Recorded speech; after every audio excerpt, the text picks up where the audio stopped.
कि अब देखो चौथापन आ गया और हमें गृहस्थी से विरक्ति नहीं हुई, तो कितने अफसोस की बात है। इनको लगा अपने मन से, किसी ने कहा नहीं, इनको अपने मन से लगा तो इन्होंने घर गृहस्थी का त्याग करके बच्चों को राज अपना जो है चाबी ताला दे करके और वन की ओर तपस्या के लिए चले यहाँ आए हैं। गंगा जी के किनारे एक छोटी सी कुटिया बनाई और वहाँ भजन करने लगे।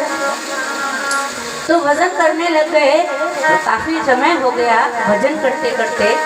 एक दिन संयोग की बात है, एक हिरनी जल पीने के लिए आई और उसी समय हुआ क्या कि एक हिरन ने दहाड़ लगाई पीछे से, तो हिरनी का जो गर्भ था वो जल में ही गिर गया।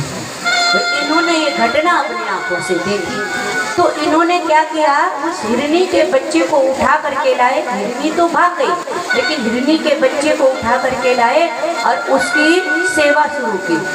उसको नहलाना धुलाना, दूध पिलाना, जैसे बच्चे की सेवा करते हैं ना, वैसे सेवा करने लगे। ये तो ठीक था, करना ही चाहिए। अब हम कहते हैं ना कि देखो एक छोटी सी बड़ी विडंबना है। अब घर घर में ऐसा नहीं है कि आप कुत्तों को रोटी मत दो, पुरातन से चला आया जरूर दो, लेकिन एक छोटी सी गाय का बच्चा भी पाल लो। कितने प्यारे प्यारे जीव हैं। हिरन का बच्चा कितना प्यारा लगता है, तो वो इतना प्यारा था, इतना प्यारा था वो हिरनी का बच्चा कि उससे इनको आसक्ति हो गई। अब ये भजन अजन तो भूल गए, प्रेम सबसे करो, लेकिन आसक्ति गलत है। तो ये अब भजन करना तो भूल गए, लेकिन दिन रात उसकी सेवा में लगे रहते और माला करने भी बैठते तो इनका विचार रहता कि पता नहीं कहाँ चला गया होगा, कभी कोई हिंसक पशु खा ना जाए जानवर, कभी तो बस उसी का चिंतन करते रहते। और एक समय की घटना है, हिरणों के झुंड आए तो वो हिरनी का जो बच्चा था वो हिरण के झुंड के साथ चला गया, है ना। तो जब हिरण के बच्चों के साथ वो हिरण के झुंड के साथ वो हिरनी का बच्चा चला गया, तो ये इतना तड़पे उसके दर्द में कि इनकी जब देह छूटी ना, तो किसका शरीर मिला, हिरनी का शरीर मिला। तभी का मृत्यु तैसा गति, मृत्यु के समय जैसा चिंतन बनेगा, आपका चिंतन जैसा होगा, आपका उद्धार कल्याण भी वैसा ही होगा। तो हुआ क्या, इनको हिरण का शरीर मिला, लेकिन इन्होंने जो भक्ति की थी, प्रथम दिवस बात चली थी ना कि आप जितनी भक्ति करोगे, जहाँ से तुम्हारी भक्ति छूटेगी वहीं से आपको दोबारा प्रारंभ हो जाएगी, मिल जाएगी। भक्ति बीज पलटे नहीं, चाहे जुड़ जाए अनंत, और ऊंच नीच कुल अवतरे पर होए संत के संत। तो इनको जो भक्ति की थी, इसलिए इनको अपने जन्म की याद बनी रही। और फिर इनको एक ब्राह्मण कुल में जन्म मिला, तो वहाँ पर भी नाम पड़ा भरत। जड़ भरत नाम नहीं था, लेकिन अब इन्हें तीनों जन्मों की याद थी। तो इन्होंने सोचा जो गलती उस जन्म में हुई है अब नहीं करेंगे। तो बैठे रहते हैं और घर वाले किसी काम काज की कहते हैं तो ये सुनते रहते हैं, इनसे मन आता तो कर देते हैं, नहीं तो भगवत का भजन करते हैं। बाकी दिन दुनिया से कोई मतलब नहीं। तो जब चुपचाप बैठे रहते हैं, ना किसी से बात करते हैं, ना मतलब रखते हैं ज़्यादा, बस भगवत भजन भगवत चिंतन करते हैं। तो घर वालों को गुस्सा आया।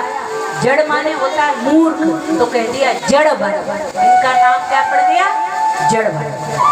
तो एक दिन की घटना है, घर वालों ने कहा कि जरा जाओ खेत में, चिड़िया कुछ नहीं करते हो तो चिड़िया बाजरा की जो इत्यादि खा जाती हैं, तो आप जरा मार के भगा करके आओ, इतना ही काम कर दो। तो ये गए और इन्होंने चिड़ियों को खाते देखा, तो इनको बड़ी प्रसन्नता हुई। और हमें लगता होना भी चाहिए। अरे आप प्रैक्टिकल करके देख लेना। और क्या बोलूँ, जब प्रसंग आता तो रुका नहीं जाता है। हमारी अंगूरी माली, देखो पता नहीं किस जन्म का पुण्य उदय हुआ है। ये हमारे सभी भैया लोग, हमारे सभी ब्राह्मणों का भोजन का नित्य प्रति बड़े नियम से सबसे ज्यादा पुण्य वहीं बैठे बैठे अर्जित कर रहे हैं। यद्यपि और लोग भी, हमारे बहनें भी भोजन की व्यवस्था कर रही हैं, लेकिन देखो कैसा संयोग बना, दूर दूर तक कहीं चिंतन में नहीं था, लेकिन ये अवसर उनको प्राप्त हुआ। तो सुंदर दिव्य दर्शन, पुण्य का नष्ट होता नहीं कभी, न पाप नष्ट होता और न पुण्य, और किए हुए कर्मों के द्वारा पाप और पुण्य बनते हैं, इनका नाश है नहीं, ये प्रारब्ध उदय ही होता है।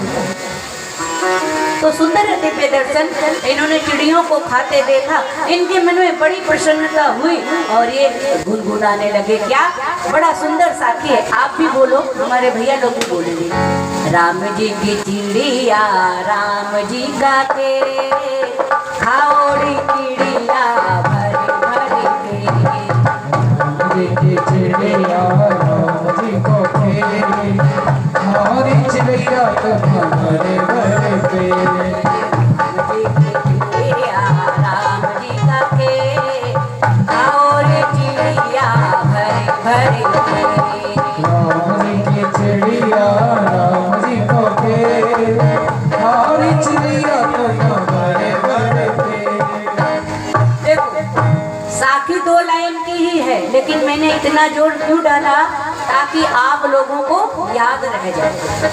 दूसरे पाए ना तो हमें प्रसन्नता होनी चाहिए, और प्रत्येक व्यक्ति को, एक व्यक्ति को वैसे तो नियम है, किसी न किसी को आप भोजन करवा कर ही भोजन करो, तो ही ठाकुर जी आपके भोजन को ग्रहण करते हैं। अब कोई नहीं मिल रहा है अलग बात है, लेकिन अगर कोई प्राप्त है आपको, कोई आ सकता है आपके भोजन को, कोई पा सकता है, तो आप प्रथम प्रास किसी अन्न को पवाइए, इसके बाद आप खुद पाओगे ना, तो ठाकुर जी को बड़ी प्रसन्नता होगी। हमारी संकीर्ण बुद्धि के कारण कई बार हम क्या सोच लेते हैं ना, बस हमारे लिए तो है, कोई आ गया तो रख देते हैं, हम बाद में पा लेंगे। नहीं, हो सकता है उसको आपसे ज्यादा जरूरत हो, इसीलिए। और कोई अतिथि घर में आए तो कभी भी बेईमानी करके नहीं भोजन पाना चाहिए, पहले अतिथि, इसीलिए हमारे यहाँ कहा गया अतिथि देवो भव। तो सुंदर दिव्य दर्शन, और फिर देखो आप ऐसा करके देखो, आपको स्वयं को अनुभूति होगी कितनी प्रसन्नता होगी। हमारी माँ जी हैं, हमारे साथ हमारे सेवा में रहती हैं, वो हमें बोलती हैं, बिटिया तुम पहले पाओ ना, तब मैं पाऊंगी, मुझे अच्छा लगेगा। मैं माँ आप पहले पाओ तो मुझे अच्छा लगेगा, तो पहले मैं उनको भोजन पवाती हूँ और तभी भोजन पाती हूँ। वो बहुत बोलती है, बिटिया देखो हमें अच्छा नहीं लगता, आप भोजन पाओ तब पाएंगे, हम अपनी भी बता रहे हैं। तो कहने का अभिप्राय है कि केन प्रकाने, और कोशिश करो कि महीने में 2-4 ब्राह्मण या साधु संताचार्य व्यास कोई मिल जाए, तो एक दिन, प्रतिदिन नहीं रह सकते हो, द्वादशी, अमावस्या, पूर्णमासी, किसी न किसी को भोजन जरूर करो। ये सब छोटी छोटी लेकिन बहुत महत्वपूर्ण बातें हैं। तो इनको बड़ी प्रसन्नता हुई और इन्होंने चिड़ियों को भोजन पानी करने दिया। घर वाले आए तो बड़ा गुस्सा किए, जड़ कहीं का, मूर्ख कहीं का, देखो ये काम भी इससे ठीक से नहीं हुआ, लेकिन उनको